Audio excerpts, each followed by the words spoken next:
नमो विष्णुपदाय वसिष्ठाय बुधले श्रीमते जय भक्ति वेदांत स्वामी नामिने नमस्ते सरस्वती देवे गौरवाणी प्रचारिणे निर्विशेष शून्यवादी भाष्यशक्त देशधारिणे जय श्री कृष्ण चैतन्य प्रभु नित्यानंद श्री अद्वैत गदाधर शिवसदि गौर भक्त वृंदा हरे कृष्ण श्रीमद् பாகவதம் மூன்றாவது கேண்டோ பதம் 21 படிக்கிறோம்.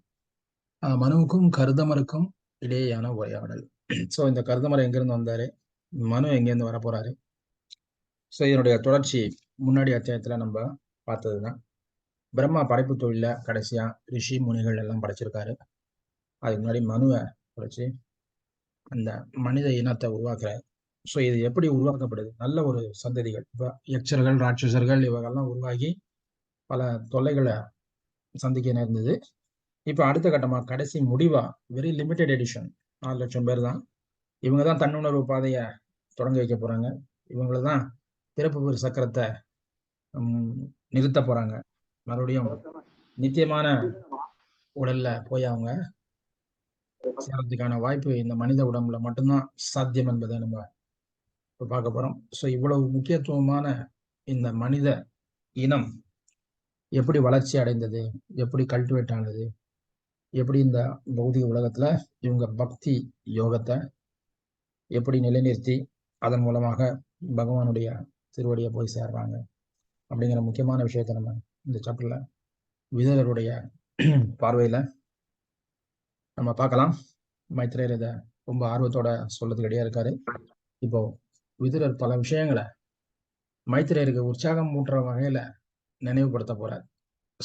அதுக்கப்புறம் மைத்ரேயர் ரொம்ப உற்சாகமாகி இந்த விஷயங்களை ரொம்ப டீட்டெயில்டா பேச போறாரு.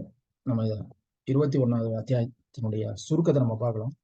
கான்வர்சேஷன் பிட்வீன் மனு அண்ட் கர்தம முனி. இப்போ tell me more about Swayambhu Manu. Vidura proved, as far as I remember, he had 2 sons called Priyavarada and Uttanapada and 3 daughters.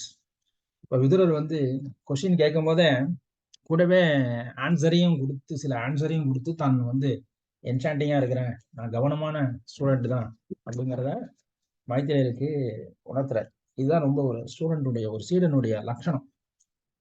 ஏன்னா அடுத்த கேள்வியை கேட்கிறாரு, மனுவுக்கும் எப்படி என்ன பண்ண போறாங்கன்னு. அதுக்கு முன்னாடி நான் ஒண்ணுமே தெரியாம இல்லை, முன்னாடி நீங்க சொன்ன விஷயங்களை எப்படி இருந்தாலும் மைத்ரேயர் கேட்க போறாரு. அதுக்கு முன்னாடி அட்வான்ஸா மைத்ரேயர் சொல்லிடுறாரு, இந்த மாதிரி ஸ்வயம்புவ மனு பத்தி சொல்லுங்க. இப்போ நீங்க பிரியவரதா உத்தானபாதா அந்த 3 டாட்டர்ஸ் மகள் பத்தி நம்ம ஏற்கனவே பார்த்தோம். ஸோ ஞாபகம் இருக்கு. எஸ் தட்ஸ் ரைட் ஆன்சர் மைத்ரேயர் கரெக்ட், நீங்க சொல்றது நீ கரெக்டா ஞாபகம் வச்சிருக்கேன். Oh I think I remember their names. Vidura looked up and trying to concentrate. Akuti, who married Ruchi, and Parashuti, who married Daksha. அப்படின்னு யார் யாரை கல்யாணம் பண்ணிட்டாங்க இந்த படைப்பு முதல்ல நம்ம பார்த்தோம். அது ஏற்கனவே மைத்ரேயர் சொல்லியிருக்கிறாரு. ஸோ அதை கரெக்டா இவர் ஞாபகப்படுத்துற. அக்குதி யாரை கல்யாணம் பண்ணிட்டா, ரிச்சியை கல்யாணம் பண்ணிட்டா, அண்ட் தக்ஷா யாரை கல்யாணம் பண்ணிட்டாரு. Then he snapped his fingers, learning, beaming of course, Devhuti, she married Kardama Muni. கடைசியா கர்தம முனி தேவஹூதிய திருமணம் பண்றாரு. ஸோ இதுல தான் எல்லாம் ஆரம்பிக்க போறது. இவங்க தான் எல்லாத்துக்கும் காரணமாக போறாங்க. How many children did they have? எத்தனை குழந்தைகள் அவங்களுக்கு அப்படிங்கிற. Vidura enthusiasm always made spiritual masters smile. விதுரருடைய உற்சாகம் பகவானுடைய வைபவங்களை, இந்த பாகவத்தினுடைய எல்லா விஷயங்களும் தெரிஞ்சு கொள்றதுல விதுரர் காட்டுற ஆர்வம் மைத்ரேயருக்கு ரொம்ப உற்சாகத்தை கொடுத்து அவர் ரொம்ப புன்முறுவலோட ஆரம்பிக்கிறார். Well, it all started when Brahma ordered the great sage Gardama Muni to beget children. இதெல்லாம் எப்போ ஆரம்பிச்சதுன்னா, இந்த கர்தம முனிய பிரம்மா வந்து சந்ததிகளை உருவாக்கும்படி கேட்டுக்கொண்டார். But Kardama Muni was an ascetic. Kardama Muni வந்து ஒரு துறவி. ஸோ துறவி வந்து எப்படி போய் பொண்ணு பார்த்து அவர் கல்யாணம் பண்ணுவாரா? அது ஏதாவது ஏற்பாடு பண்ணணும்ல. ஒரு சாது செயின்ட்லி பர்சன். பட் ஆனால் அவர் கிரகஸ்த ஆசிரமத்துக்கு போய் ஆகணும். ஸோ அந்த மாதிரி பர்சனுக்கு வந்து ஒரு கிங்கா இருக்கிறாரு, ஒரு இலவசனாகனா பொண்ணு தேடி போகலாம், பக்கத்து நாட்டில் போய் கேட்கலாம், சுயம்பரம் நடத்தி ஏதோ ஒன்று பண்ணலாம். பட் ஆனால் ஒரு சாது வந்து அந்த மாதிரி செய்ய முடியாது. சாதுக்கு ஏதாவது ஒரு ஹெல்ப் வேணும். ஸோ எப்படி நடக்க போறது? But Karuthamuni was an ascetic.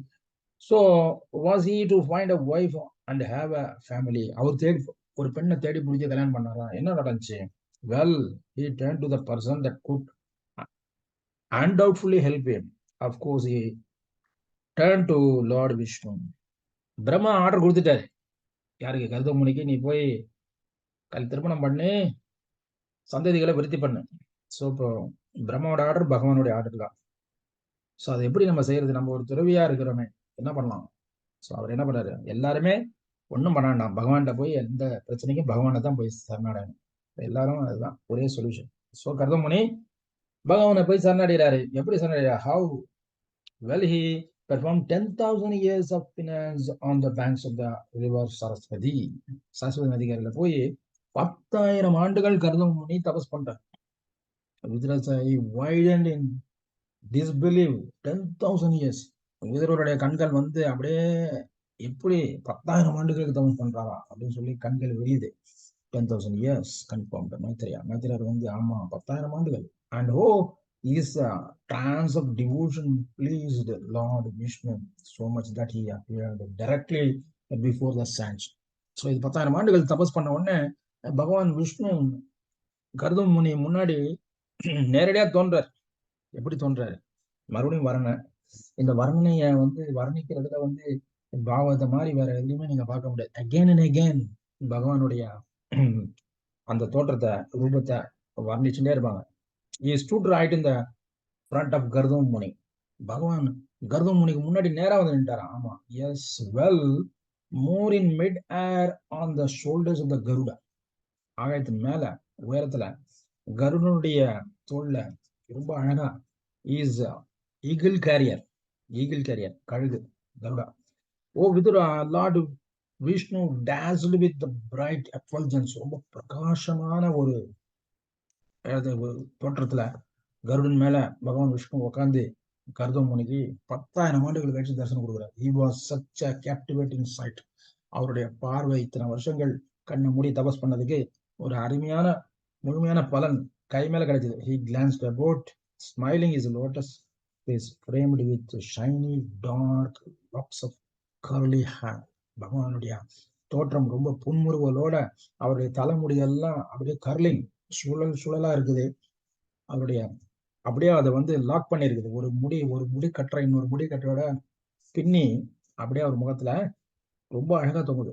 He held a conch, ஒரு கையில சங்கு, அப்புறம் சக்கரம், and mackinder in his hands and white lily in the fourth.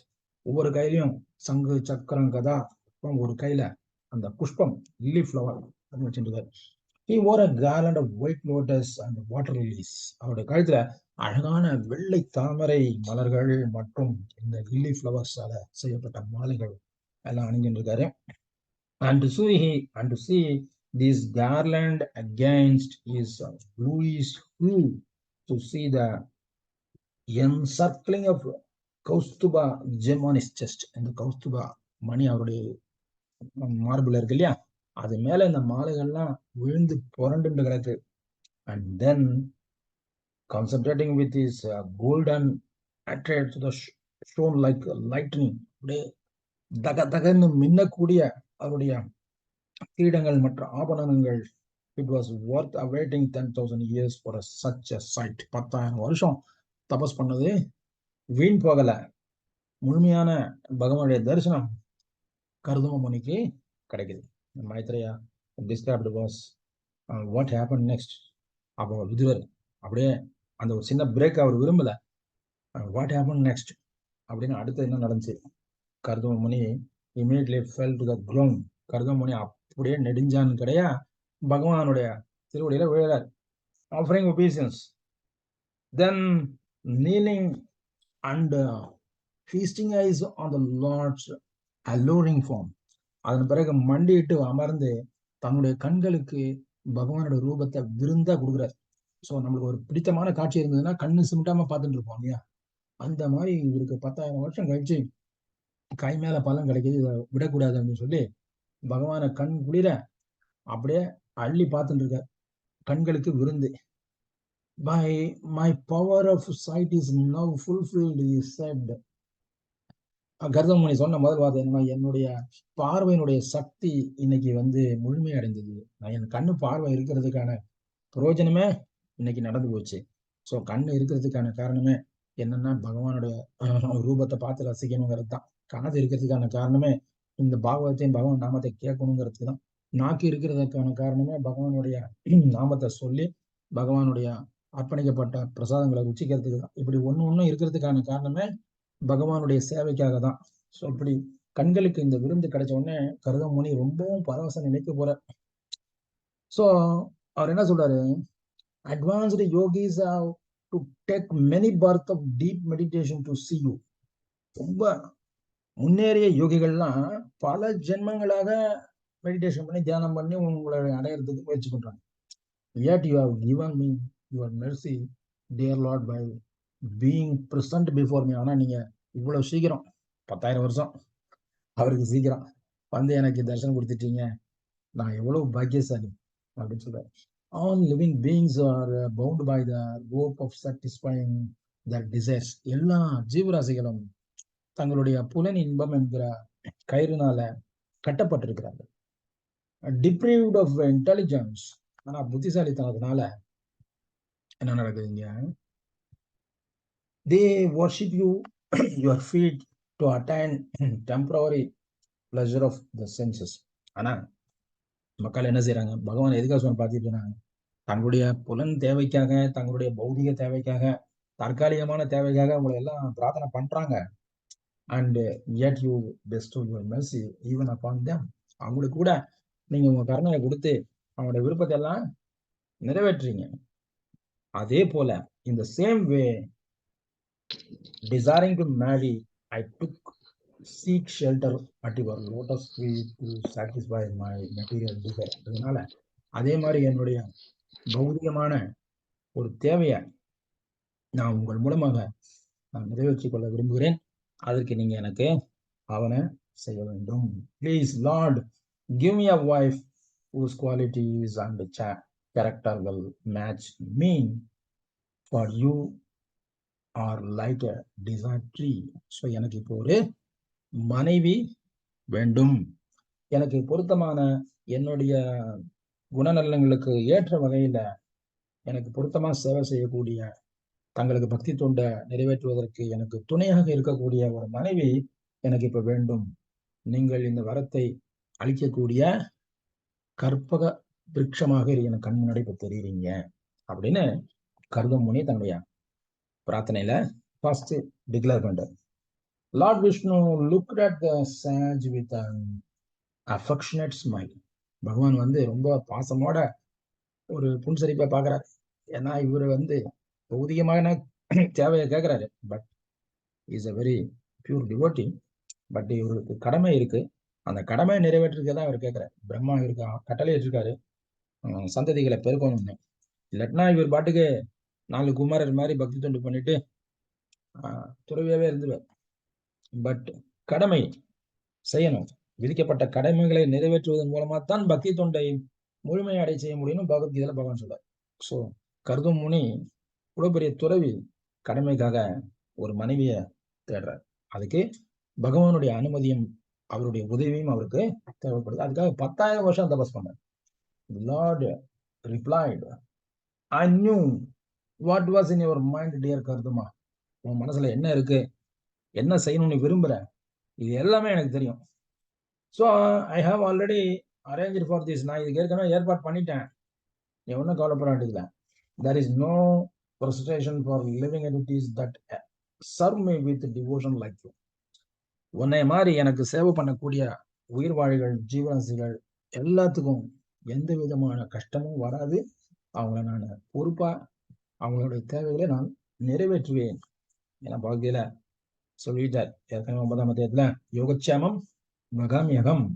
தன்னுடைய பக்தனுடைய தேவைகளை பகவான் நேரடியா நிறைவேற்றுவார். British Emperor Swayambhu Manu rules the earth. The day after tomorrow, he will arrive here with his queen Satrupa to see you. So இன்னும் நாளைக்கு மறுநாள் இந்த ஸ்வயம்புவ மனு வந்து என்ன பண்றாருன்னா தன்னுடைய ராணியோட இங்க வந்து உங்களை சந்திக்க போறாரு. They have a grown up daughter. அவங்க கிட்ட ஒரு பருவமடைந்த மகள் அவங்களுக்கு இருக்காங்க. With delicate black eyes who is searching for husband.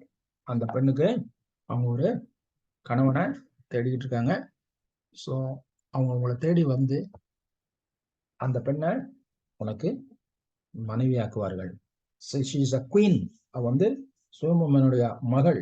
இந்த ஊரா பிருத்திவியினுடைய இளவரசி. நீ ஒரு துறவி, உனக்கு ஒரு இளவரசி மனைவியாக போறான். This young princess is the one you have been desiring all these years, dear கருதுமன். நீ என்ன விருப்பப்பட்டியோ, என்ன நடக்கணும், என்ன கிடைக்கணும், எப்படியெல்லாம் செய்யணும்னு விருப்பப்பட்டியோ அது எல்லாமே இந்த பெண்மணி மூலமாக உனக்கு நடக்கும் அப்படின்னு சொல்றாரு. And she is soon to be yours. She will readily serve you and together will have 9 daughters. அந்த பெண்ணோட சேர்ந்து உனக்கு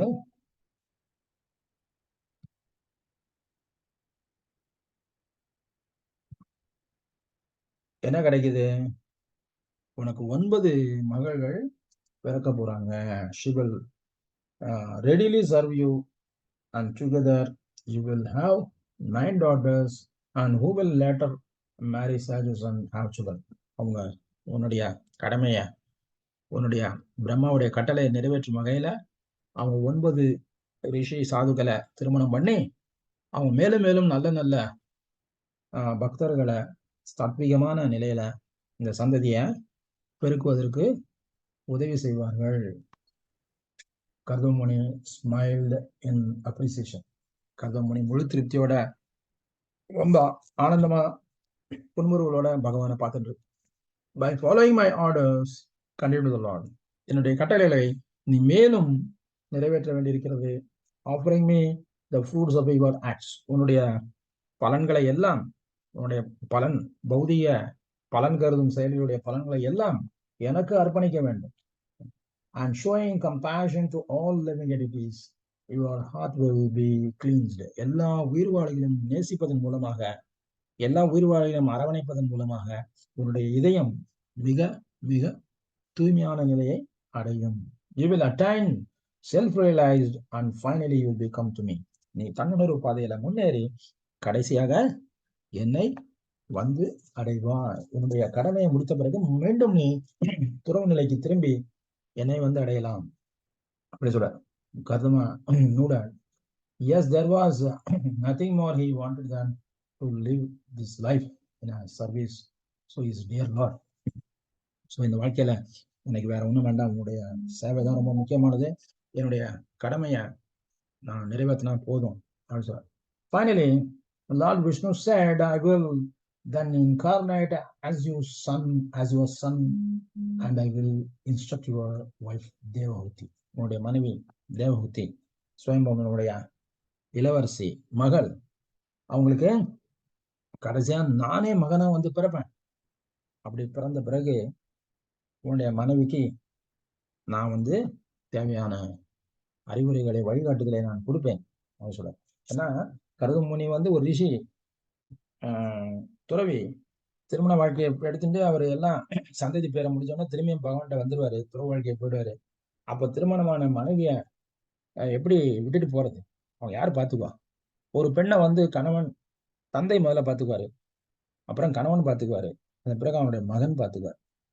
சாஸ்திரம் அப்படிதான் சொல்லுது. ஒரு பெண் வந்து தந்தையினுடைய பாதுகாப்புல இருக்கணும், அல்லது கணவனுடைய பாதுகாப்புல இருக்கணும், அல்லது மகனுடைய பாதுகாப்புல இருக்கணும். சுதந்திரமாக இருப்பதற்கு பெண்களுக்கு அனுமதி இல்லை. ஸோ அந்த வகையில அவனுடைய மனைவி அவ்வளவு பெரிய இளவரசி. ஏன்னா அந்த சுயம்பவ மனுவுடைய இளவரசினா என்ன, பிருத்திவி, இந்த பிருத்திவிக்கே ராஜா. அவங்க எவ்வளவு சௌகரியமாக வாழ்ந்திருப்பாங்க. அவங்களை அப்படியே விட்டுட்டு போனா அது நல்லா இருக்கும். ஸோ அதனால நானே உனக்கு மகனா பிறந்து உன்னுடைய மனைவிய நான் பார்த்துப்பேன், அதனால நீ கவலைப்பட வேண்டாம். உன்னுடைய சேவையை முடிச்சோன்னா நீ திரும்பவும் துறவு வாழ்க்கைக்கு வந்து என்னுடைய சேவையில ஈடுபடலாம். ஸோ இவ்வளவு பெரிய அருமையான வரத்தை பகவான் கர்ப்பம் முனிக்கு கொடுக்குற. I will then incarnate as your son and I will insert your wife Devavati. At this, the sage stood up, shocked. Did he hear right? என்னது, பகவானே வந்து எனக்கு பிறப்பாராம்? அவரு சொன்னது அவருக்கு டவுட் ஆயிடுச்சு. இது என்ன நம்ம கேட்டது, காதுல கேட்டது உண்மையா இல்ல வேற ஏதோ சவுண்ட்ல நம்ம கேட்டோமா அப்படின்னு. The supreme personality of the Godhead would take birth as his very own son. என்னுடைய சொந்த மகனா பகவான் பிறப்பாரா அப்படின்னு he opened his mouth to speak. அப்படின்னு அவர் பகவானை நோக்கி இது உண்மையா நிஜமா அப்படின்னு கேட்கறதுக்காக வாயை திறக்கிறாரு. But the Lord was already living to return to Vaikunta. ஆனா அந்த கருடன் வந்து அப்படியே திரும்பி அழகா பகவானை சுமந்துட்டு பறக்க ஆரம்பிச்சிருச்சு. பகவான் வாக்கு கொடுத்தாருன்னா கொடுத்தது தான், அதுல எந்த வித சேஞ்சும் கிடையாது. Garuda swings back by the fumes of his Shamavada as they wished and glided through the sky higher and higher. அப்படியே அந்த சாமவேத மந்திரங்கள் ஓசையோட பகவான் விஷ்ணு தன்னுடைய கருட வாகனத்துல ரொம்ப அழகா அப்படியே அவருடைய இறகுகள்லாம் அடிச்சுட்டு அப்படியே திரும்பி வானத்துல மேல மேல மேல உயர உயர கொஞ்சம் கொஞ்சமா அவருடைய பார்வையிலிருந்து மறைந்து வைகுண்டத்தை நோக்கி புறப்பட்டது. The sage watched the Lord and his chariot disappear into the sky. பகவான் இவ்வளவு 10,000 வருஷம் தபஸ் இருந்து கொஞ்ச நேரம் பகவான் தரிசனம் கொடுத்து இவ்வளவு அருமையான வரங்களையும் கொடுத்து வழியும் காட்டிட்டு டக்குன்னு அப்படி மறைஞ்சு போறத கருத முனியால அந்த பிரிவை தாங்க முடியல. கண் கொட்டாம பகவான் விஷ்ணு தன் பார்வையிலிருந்து மறையிற வரைக்கும் பார்த்துட்டு இருக்காரு. He was now alone and again aware of his surroundings. இப்போ சுத்திலும் பாக்குற 10,000 வருஷம் கழிச்சு இந்த சரஸ்வதி நதிக்கரையில இந்த காட்டுக்குள்ளார தனியா இப்ப நிக்கிறாரு. அந்த banks of the river Saraswati, where he had resided for thousands, 10,000 years and performed austerity. 10,000 வருஷங்கள் தபஸ் பண்ணி உடலை வருத்தி உடம்பெல்லாம் அப்படியே இழைச்சி போய் அவரு பகவானை பார்த்த அந்த ஒரு தேஜஸ்ல இப்ப அப்படியே ஜொலிக்கிறார். லைக் இப்ப என்ன ஆச்சுன்னா இந்த இடத்துல ஒரு சூட்சமமான சில விஷயங்கள், ரொம்பவும் மங்களகரமான விஷயங்கள்லாம் நடந்தது.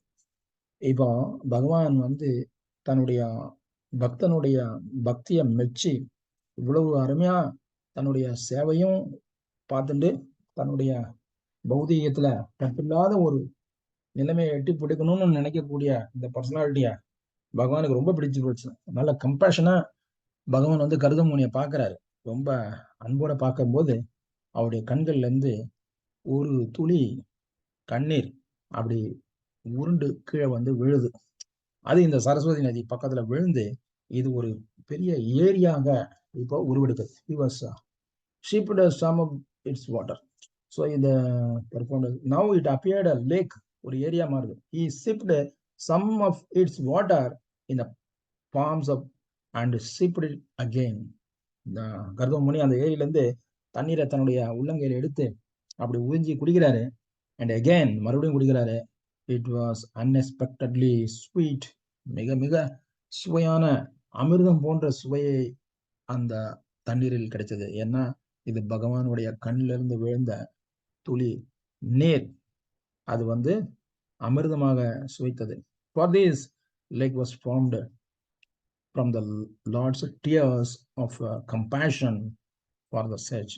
பகவானுடைய அந்த அன்பு கண்ணீர் துளி இந்த ஏரியாக உருவெடுத்தது. அதனாலதான் இதுக்கு என்ன பேரு, பிந்து சரோவர். பிந்துனா கண்ணு, கண்ணுல இருந்து வந்த ஏரி. It thus become known as Bindu Sarovar. The sage waited on these newly formed banks of for Manu to come. இந்த ஏரி கரையில பிரார்த்தனைகளோட கர்தம முனி காத்திருக்கிறாரு. யாருக்காக? ஸ்வயம்பு மனு நம்மள தந்திக்க வருவான்னு பகவான் சொல்லியிருக்காரு இல்லையா, அதுக்காக. Meanwhile, Swayambhu Manu with his dear wife and daughter mounted their a glorious chariot and traveled the earth before reaching the hermitage of Kardama Muni, just as Lord Vishnu had foretold. Vishnu சொன்ன மாதிரியே, பகவான் விஷ்ணு சொன்ன மாதிரியே சுவம்பெருமானும் அவருடைய மனைவியும் அவருடைய மகள் தேவகுதி எல்லாம் ஒரு அழகான ரதத்துல, ராஜா இல்லையா, அதனால பூரா உலகத்தையும் பரிபாலனை பண்றதுக்காக அவரு வலம் வந்துட்டே இருப்பார். எங்கெல்லாம் தவறு அநியாயம் நடக்குதோ அங்கெல்லாம் நேரில் போய் தட்டி கேட்கக்கூடிய சக்தி சுவம்பெருமானான ராஜாக்கு இருந்தது. அதனால தன்னுடைய ராஜ்யத்துல எந்த விதமான குறைபாடும் இல்லாம ரொம்ப நிறைவான ஒரு ஆட்சியா கொடுத்துட்டு இருக்கார். இப்படி அவரு சுத்தி சுத்தி வந்து நடவடிக்கை எடுக்கிறார். ஸோ இப்படி அவர் வந்துட்டு இருக்காரு. கர்தமணி இருக்கக்கூடிய அந்த இடத்த அவர் நெருங்கி வரார். On the banks of Bindu Sarovar, they looked around, admired their surroundings. The shore was decorated with trees and creepers. இது கடையில இவங்க வர காலகட்டத்துல இந்த பிந்து சரோவர் பகவானுடைய கண்ணீரா இருக்கிறதுனால, இது பிரசாதமாக தீர்த்தமாக விளங்குறதுனால இந்த ஏரியை சுத்திலும் மிக அழகான ஒரு சோலை உருவாகுது. தாவரங்கள், செடி கொடிகள், மரங்கள் எல்லாம் ரொம்ப இனிமையான முறையில, வித்தியாசமான முறையில இதெல்லாம் உருவாகுது. அதுல பழங்களும் பூக்களும் பூத்து குலுங்குது. அதுல இனிமையான பறவைகள் வந்து அமர்ந்து இசைக்கக்கூடிய ஒரு நிலைமை அங்க உருவாகுது. ஸோ இப்படி நடக்கும்போது, amidst the beautiful groves in the forest, trees, birds sang sweet melodies, intoxicated bees humming, proud peacocks dancing. அந்த தேனை உண்ணக்கூடிய வண்டுகள் ரிங்காரம், மயிலினுடைய அழகான நடனம், and cuckoos joyfully cried, குயில் உடைய அருமையான கூவுகிறது. ஸோ இப்படி ஒரு அந்த பிந்து சரோவர் பகவானுடைய ஒரு அம்சமாக அந்த இடத்துல கர்தம முனிக்கு ஒரு சுகமான ஒரு இடமாக பகவான் ஏற்படுத்தி கொடுக்கிறார்.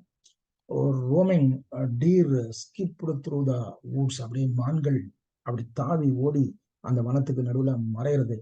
And boars roaming through the leaves, இப்படி மரங்களும் காடுகளும் கொடிகளும் பூக்களும் பழங்களும் இந்த ஏரியை சூழ்ந்து மிருகங்கள் எல்லாம் பறவைகள் எல்லாம் ஆனந்தமாக இருக்கக்கூடிய அந்த சூழ்நிலையை கர்தம முனி அங்க யஜ்யம் பண்ணக்கூடிய, யஜ்யத்துக்கான வேள்விக்கான ஏற்பாடுகள் செய்கிறார். ஸோ இன்னும் elephants, baboons, lions, monkeys, mangroves and even musk deer roamed about freely. அந்த இடத்துல சிங்கம், புலி, காட்டு மான்கள், அப்புறம் மஸ்க் டீர். மஸ்க்னா அது ஒரு, அது என்ன ஒரு மான்னு சொல்லுவாங்க, அந்த மான் தமிழ்ல என்ன பேருன்னு தெரியல எனக்கு, கவரிமான்.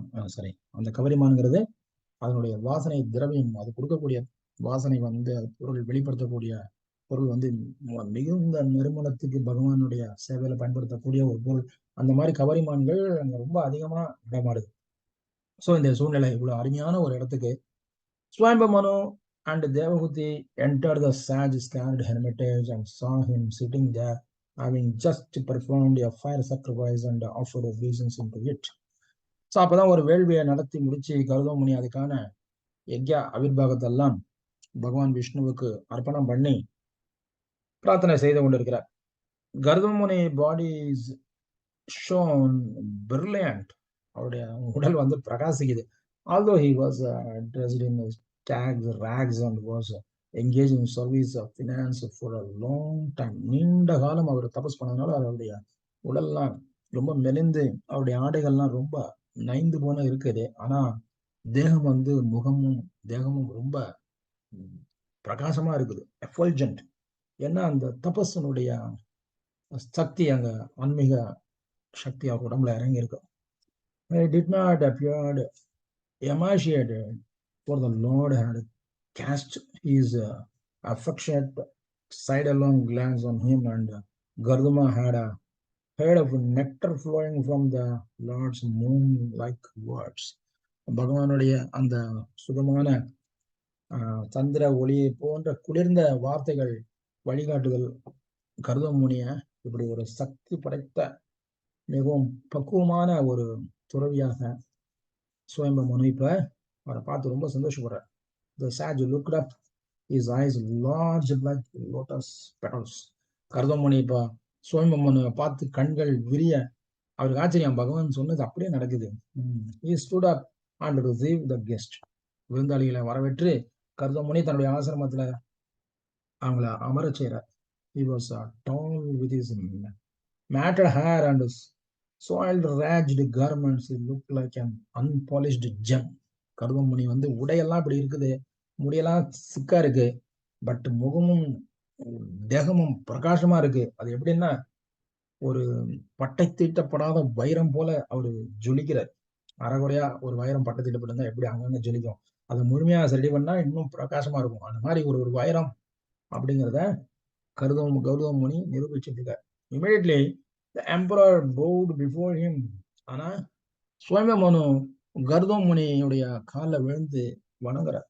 கௌதம முனி greeted him with a benediction.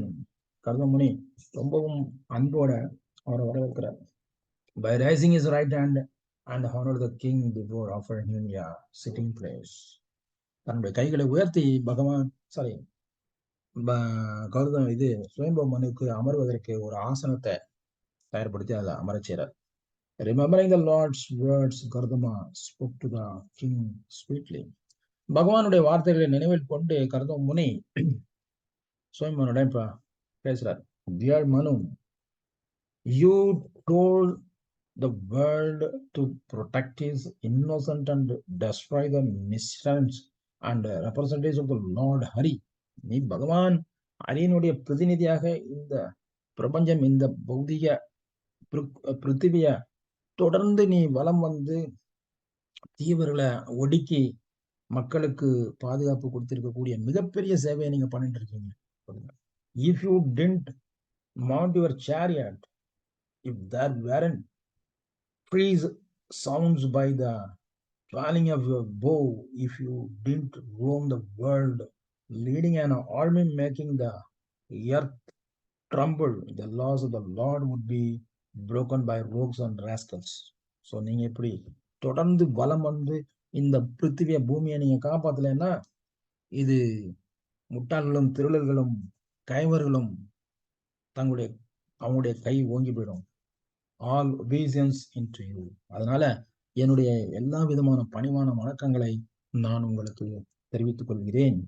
I must now ask, why you are come to these banks?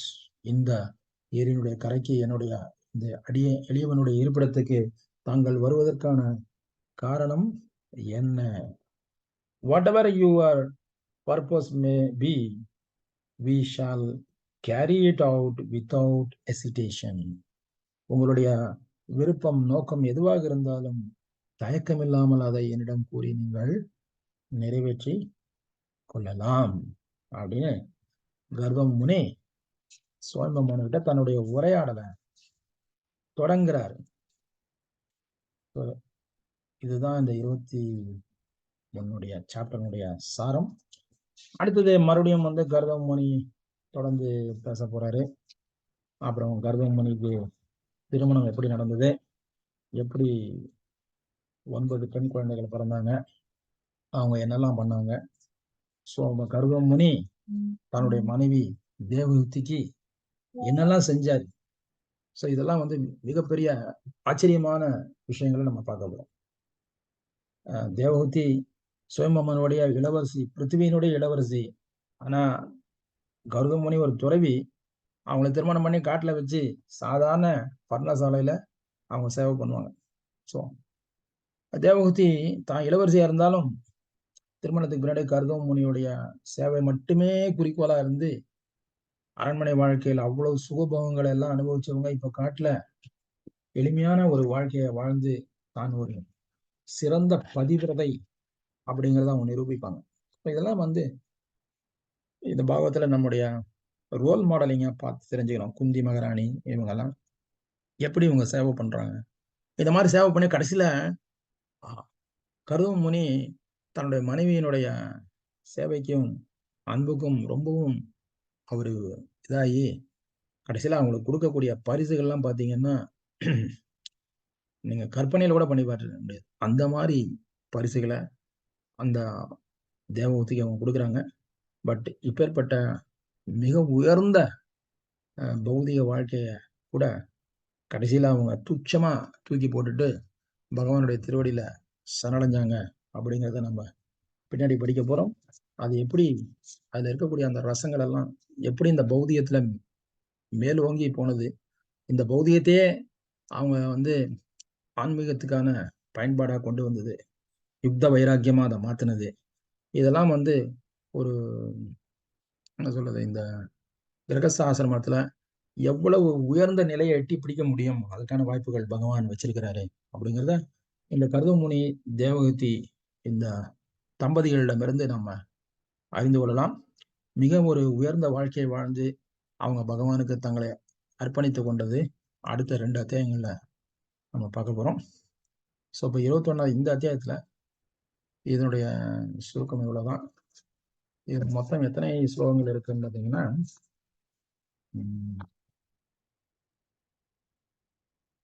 கர்வ முனிக்கும் தேவகத்திக்கும் பகவானே வந்து பிறக்கிறாரு. அவர் யாரு, யாராவது சொல்ல முடியுமா? Very good, Kapilamuni. கபிலமுனி வந்து தேவகுத்திக்கும் கருதமுனிக்கும் பிறந்து தேவகுத்திக்கு அவரே ஒரு தத்துவங்களை எல்லாம் அட்வைஸா கொடுக்க போறார். கபிலமுனி கொடுத்த தத்துவத்தினுடைய பேர் என்ன தெரியுமா? அது வந்து சாங்கிய தத்துவம். சாங்கிய தத்துவம். Good, very good. ஸோ இது மாதிரி விஷயங்கள் எல்லாம் கூடவே நம்ம ஞாபகப்படுத்திக்கலாம். மொத்தம் வந்து இந்த ஸ்லோகங்கள் வந்து 53 ஸ்லோகங்கள் இருக்கு. ஸோ முதல் 8 ஸ்லோகங்கள் சௌனகரிஷி கொஸ்டின்ஸ், சௌனகரிஷியினுடைய கேள்விகள். அடுத்த 9லேருந்து 11 வரைக்கும் விதுரர் ஆஸ்க்ட் அபவுட் பிரம்மாஸ் கிரியேஷன், பிரம்மாவுடைய படைப்பினுடைய அடுத்த நேரத்தை பத்தி கேட்கிறாரு. 12லேருந்து 15 வரைக்கும் Maitra summarised primary creation charkha. Sorry, நம்ம 21 வேலை 20 படிச்சுட்டு இருக்கோம். 21 வந்து மொத்தம் 86 ஸ்லோகங்கள் இருக்கு. முதல்ல 5 ஸ்லோகங்களை வந்து Vidura's enquiry about the Manu's dynasty, இந்த மனு என்கிற இந்த பரம்பரை எப்படி உருவாகிறது அப்படிங்கிறது. ஸோ அதை விதுரர் தன்னுடைய பதிலே சொல்லிட்டாரு. கருதமுனிக்கு முன்னாடி இந்த 2 ஃபேமிலி ஜெனரேஷன்ஸ். அப்புறம் 6லேருந்து 12 வரைக்கும் கருதமா கெட்ஸ் லார்ட்ஸ் தர்சன், கருதமுனி வந்து எப்படி பகவானுடைய தரிசனம் எடுத்தாரு அப்படிங்கிறத பார்த்தோம். 13லேருந்து 22 வரைக்கும் இருக்கிற ஸ்லோகங்கள் வந்து கர்தமாஸ் ப்ரேயர் டு த லார்ட். கருதமுனி வந்து பகவானை பார்த்தோன்னே என்ன பிரார்த்தனை பண்றாரு, எப்படி துருவ மகாராஜ் வந்து ஒரு மெட்டீரியல் டிசைருக்காக தான் போனாரு, ஆனா பகவானை பார்த்தோன்னே மெட்டீரியல் டிசைரை விட்டுட்டு எனக்கு இதே போதும், உங்களோட சேவை இருந்தா போதும்னு வந்துட்டார். ஆனா கருதமுனியோட நிலைமை அப்படி கிடையாது. இவர் கம்பல்சரியா மெட்டீரியல் பௌதிக கடமையை செஞ்சாகணும். துறவு மனசுல மேலோங்கி நிக்குது, இருந்தாலும் அதை கட்டுப்படுத்தி பகவான்கிட்ட தனக்கு ஒரு பௌதிகமான ஒரு காரியத்துக்கு எனக்கு உதவி பண்ணுங்க அப்படின்னு கேட்கக்கூடிய ஒரு வித்தியாசமான பிரேயர். ரொம்ப அண்டர் கண்ட்ரோல்டு ஒரு பிரேயர். எனக்கு ஒரு மனைவி வேணும், ஆனா பக்தி தொண்டில் நீங்க எனக்கு துணையா இருக்கணும் அப்படிங்கிற மாதிரி ஒரு கேள்வியை கேட்கிறார். அதுக்கு என்னுடைய கடமை, பிரம்மா எனக்கு கொடுத்த கட்டளை நான் நிறைவேற்றணும், அது வரைக்கும் எனக்கு இந்த உதவி தேவைப்படுது அப்படின்னு ஒரு பௌதிக தேவையை கூட பகவான்கிட்ட ஒரு நோக்கத்தோட யுக்த வைராக்கியமா வைக்கக்கூடிய நிலைமை கருதமுனிக்கு இருக்குது. ஸோ அதனுடைய ரெஸ்பான்சிபிலிட்டிஸ் அப்படின்றத நம்ம இதில் தெரிஞ்சுக்கலாம். இதை வந்து 13லேருந்து 22 வரைக்கும் இருக்கக்கூடிய ஸ்லோகங்கள் சொல்லுது. 23லேருந்து 32 வரைக்கும் உடைய ஸ்லோகங்கள் லார்ட் ஸ்பீக்ஸ் டு கருதமா முனிட்ட.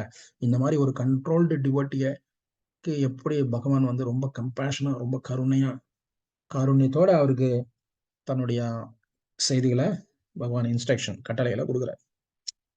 கடைசியாக சொல்றாரு, நீ இதெல்லாம் பண்ணிட்டு திரும்பி என்கிட்ட வந்து சேர்ந்துடணும், உன்னுடைய பௌதிக கடமை எல்லாம் எல்லாத்தையும் எனக்கே அர்ப்பணம் பண்ணிடணும், அப்பதான் நீ அதில் மாட்டிக்காம இருக்க முடியும். ஏன்னா மிகப்பெரிய ஒரு அட்டாச்மெண்ட் இந்த என்ன சொல்றது, இந்த கிரகஸ்தாசிரமத்தில் போறதுங்கிறது ரொம்ப ரொம்ப போய் ஒரு பேஸ்ட் மாதிரி போய் ஒட்டிக்கக்கூடிய ஒரு பௌதியத்தில் ஒட்டக்கூடிய ஒரு விஷயம், ஒரு காரியம் அது. ஸோ அதில் போகும்போது நீ ஆனால் எல்லாத்தையும் நீ வந்து டெடிக்கேட்டாக செஞ்சுட்டு கடைசியில் நீ மறுபடியும் இது மாதிரி வந்துடணும் அப்படின்ற. ஸோ இதெல்லாம் வந்து கேரண்டி பண்ண முடியாது. பௌதிகத்துக்குள்ள மெட்டீரியல் லைஃப்ல கிரகஸ்த வாழ்க்கைக்குள்ள போயாச்சுன்னா அவ்வளோதான், அது ரொம்ப கஷ்டம் வெளியே வர்றது. பட் கருதமுனி அந்த விஷயத்துல ரொம்ப கேர்ஃபுல்லாக பகவானுடைய கருணையினால தப்பிச்சு வர்றாரு. ஸோ அதுக்கான இன்ஸ்ட்ரக்ஷன் பகவான் கொடுக்குறார். The Lord left and Manu arrived with Devoti. அதன் பிறகு 33-37 சொல்லுங்கள பகவான் போயிட்டு இந்த மனு தன்னுடைய மகளோட வந்து சேர்றாரு. அடுத்தது 44 38-44 டிஸ்கிரிப்ஷன் ஆஃப் த பிந்து சரோவர். பிந்து சரோவருடைய தோற்றம், அதனுடைய மகிமை, இதெல்லாம் சொல்லப்பட்டிருக்கு. 45-40 வரைக்கும் கர்தம முனி ரிசீவ்டு மனு. கடைசியா 5-4 ஸ்லோகங்கள்ல கர்தம முனிய சுயம்பு மனு சந்திக்கிறாரு. அப்புறம் அவருடைய மகளை தன்னுடைய மனைவியாக ஏற்றுக்கொள்ள போகிறார். இதெல்லாம் அடுத்த அத்தியாயத்துல பார்க்க போறோம். ஓகே, இப்போ நம்ம ஒரு 2 ஸ்லோகம் படிக்கலாமா? ஒரு ஸ்லோகம் ஸ்டார்ட் பண்ணுவோம். டைம் ஆயிடுச்சு, 11 ஸ்டார்ட் பண்ணி வச்சுக்குவோம். 11 விதுர உவாச்ச उवाच ஸ்வயாம்புவஸ்ய ச उवाम्बुवशाश மனோர்வம்ச பரமசம்மதः मनोवंश परमहंस கத்வாம் பகவன் யத்ர तत्त्वं भगवन् यत्र மைதுனேனைதிரே பிரஜாः